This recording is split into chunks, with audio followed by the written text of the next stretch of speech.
You want to come on up here? Kathy McHale says she's grateful that she has a roof over her head. This has now got me off the street and got me support that I need and the help that I need. She spent 9 months at a Ruth and Naomi Mission shelter in Chilliwack, and then the past year in supportive housing. Ruth and Naomi's operations in Chilliwack are set to get a boost. We are rapidly responding to the urgent housing needs of the most vulnerable in the community.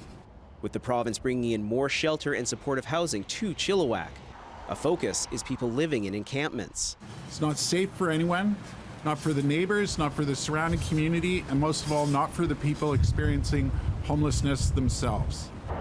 At the site of a former motel, a new modular supportive housing building is planned with 43 units. Ruth and Naomi Mission will run that site.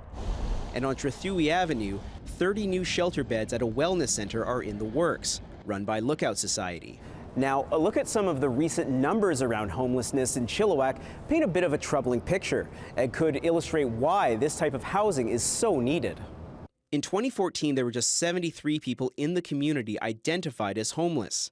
Last spring, it had jumped to 413. 40% identified as Indigenous, although Indigenous people only make up 8% of the general population. People counted many reasons for being without shelter, including high housing costs, health and addiction problems, or interpersonal and family issues. And sometimes, all of those issues at once. The shelter spaces are expected to be ready in a few weeks, with modular housing set to start rising in the summer, opening by the fall. Liam Britton, CBC News, Vancouver.